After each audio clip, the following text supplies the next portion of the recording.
Hello! I'll discuss cucumber wilting, its types, and what to do about it.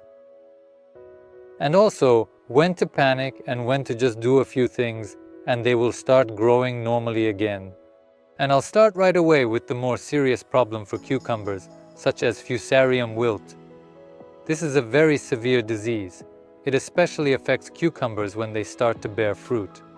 And they can only be saved by treating with systemic fungicides or simply pulling the cucumber out by the roots and removing it so that other plants do not get infected as well.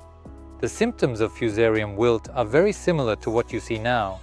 But, as you can see, this wilting starts from the bottom and goes up. While the top part is normal, it hasn't wilted. Fusarium wilt, on the other hand, starts from the top and the lower leaves do not wilt, but it starts to turn yellow and is the first to fall off. This is fusarium wilt. If you have the same issue, I'll show you how to solve it. This is cucumber wilting due to extreme heat. Take a look. The thermometer in my greenhouse shows 39 degrees, but the windows are open for ventilation. Here, the door is also open, and outside, the thermometer also shows 39 degrees.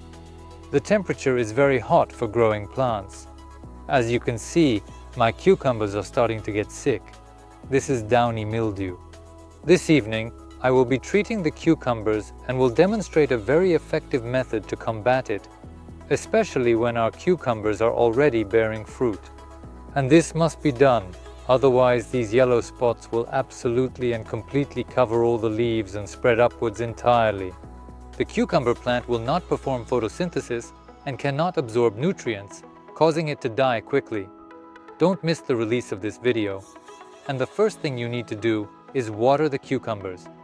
It doesn't matter if you watered them in the evening, but now they lack moisture, the soil has overheated, and watering will help us. But we only water with warm water, at outdoor temperature, never cold. Because cold water will lead to root system diseases and the plant will die very quickly. And we take approximately 2 liters of water and pour it under each plant that is wilting.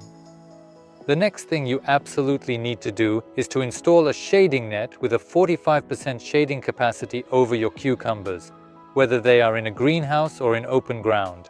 I have it securely attached to the roof of the greenhouse, and I just carefully wrapped it around this wall on the side where the sun shines very brightly. Sun rays, shining on the surface of the soil, heat it up, and the temperature here increases even more. And thirdly, what needs to be done is proper ventilation. The greenhouse needs windows. My greenhouse uses the Mitteleider method. Top windows let heat escape. Additionally, each window is equipped with a gas window opener. They automatically open when it's hot and close when it's cool. Also, I don't close the doors to ensure good ventilation. And this is how the cucumbers look a few hours after watering and after setting up the shading net. The soil became moist, the temperature dropped a bit, and the cucumbers recovered. And this is another sign our cucumbers are wilting from the heat, not from fusarium wilt. If you found the information in this video useful, please give it a like. Share this video with your friends and subscribe to not miss new videos. See you in the next video.